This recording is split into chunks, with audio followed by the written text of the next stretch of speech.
कभी ऐसा नहीं हुआ है, ना ऐसा हो सकता है। हम जब संतों के वचन पर श्रद्धा करते हैं और उसको स्वीकार करके आचरण में लाते हैं तो वही आशीर्वाद हो गया कि हमारा पुरुषार्थ सार्थक हो गया। हमारा प्रयत्न गुरुदेव के वचनों के अनुसार, प्रयत्न की शक्ति गुरु कृपा, तो आगे जो भक्ति का रंग वो गुरु कृपा, मोक्ष जो वो गुरु कृपा, भगवत साक्षात्कार गुरु कृपा। पर उसमें हमारी पूरी शक्ति उनकी आज्ञा पालन में लगी है, इसीलिए प्रधान कृपा हमारी हुई।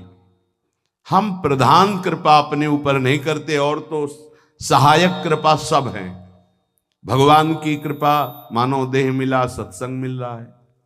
गुरु की कृपा स्वीकार किया, मंत्र दिया, नाम दिया, उपदेश कर रहे हैं। शास्त्र कृपा हमें सुलभ मार्ग, भगवत मार्ग, उससे नाना प्रकार के बचाव पक्ष की बातें, उसमें आसक्त होने की बातें दोनों बताई गई। परमार्थ में कैसे आसक्त हुआ जाता है, परमार्थ में कैसे बचा जाता है, शास्त्र कृपा भी है। अपनी कृपा हम नहीं कर पा रहे। अपनी कृपा, अब हमको इस संसार समुद्र से मुक्त होना है, डूबना नहीं, इसमें पार जाना है। अब मुझे वही करना है जो मेरे गुरुदेव कहते हैं, शास्त्र कहता है। अब इसके विपरीत नहीं, ये अपने ऊपर कृपा हो गई। कोई बिरला समझ पाता है गुरु कृपा को।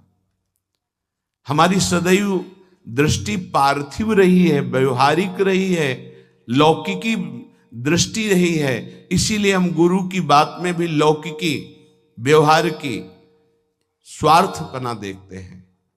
नहीं नहीं, ये केवल आपके लिए है। आपको दुलार करना या डांटना, आपको अपना मानना, अधिक प्यार दिखाना, आपके मन को चुराकर प्रभु में लगाना है। उस मन को ऐसे आसक्त किया जाता है, भय दिखाकर, प्रलोभन दिखाकर, दुलार करके, कि आपका मन श्री जी के चरणों में ऐसे समर्पित हो जाए कि आप निहाल हो जाएं, आप सुखी हो जाएं। अंदर की बात यही होती है। कभी सैकड़ों बार देख करके, मिल करके आपको दुलार करना, कभी वर्षों आपकी तरफ बिल्कुल न देखना, न संभाषण करना। क्या समझते हो आप? पहले आपको प्यार करते थे, अब नहीं करते। पहले आपको प्यार का व्यवहार दिखाई देता था, अब तुम्हारे ऊपर वास्तविक प्यार की वर्षा हो रही है, जो ना देखकर, ना बोलकर भी अंदर से चिंतन करते हुए तुम्हारी चित्त वृत्ति को भगवदाकार किया जा रहा है। कहीं तुम पांच भौतिक शरीर में आसक्त ना हो जाओ।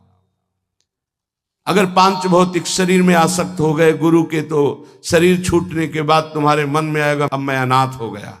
नहीं, तुम ऐसे बलवान बनो, ऐसे गुरु आसक्त बनो कि तुम्हारे अविनाशी गुरुदेव का परिचय तुम्हें प्राप्त हो जाए। मेरे गुरुदेव प्रियाजू की नित्य सहचरी हैं, वो कैसे मर सकते हैं? वो हमारे भाव में हैं, वो हमारे संग हैं, हमारे आसपास हैं, वो जागृत में हैं, वो स्वप्न में हैं, वो सुषुप्त में हैं। मैं कभी अपने गुरुदेव से एक पल भी अलग नहीं होता। ये स्वरूप है। अध्यात्म को समझिए। कुछ व्यवहारिक साधक ऐसे हैं जो व्यवहार में राग द्वेष करते हैं। गुरुदेव व्यवहारिकी नहीं है, गुरुदेव परमार्थ वस्तु है। व्यवहार की लीला तुम्हारे साथ इसलिए हो रही कि तुम परमार्थ को जानते नहीं हो।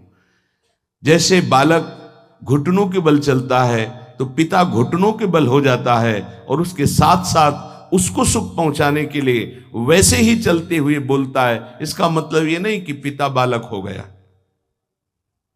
वो केवल बालक के लिए वो ऐसा बना है। वो केवल उसको सुख देने के लिए, मेरा पुत्र है, इस संबंध के लिए। ऐसे ही आपसे विनोद करना, आपको दुलार करना, आपकी चित्त का आकर्षण करना प्रियाजू को भेंट देने के लिए है। तुम्हारा तन, तुम्हारा मन, तुम्हारा जीवन मेरी लाडली का बन जाए इसलिए है, मेरा बन जाए इसलिए नहीं। मेरा तो मेरा भी तन मेरे को प्रिय नहीं, तुम्हारा तन कैसे प्रिय हो सकता है? मेरा मन प्रिय नहीं, तुम्हारा मन कैसे दुलार करने के योग्य हो सकता है?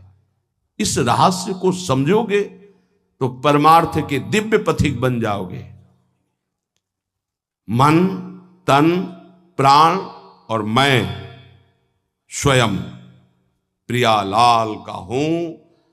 अब हमको इसकी कोई परवाह नहीं कि मेरा मन क्या कहता है, मेरा तन क्या करता है, मेरे प्राण रहे कि ना रहे, मेरी गति बने कि ना बने। अब इस पर ऐसे उपासक के हृदय में ज्यादा समय नहीं लगता और भाव का प्रकाश कर देते हैं आचार्य, इष्टदेव, गुरुदेव। तब वो हृदय के नेत्र जब खुलते हैं तो इन नेत्रों में प्रकाश होता है।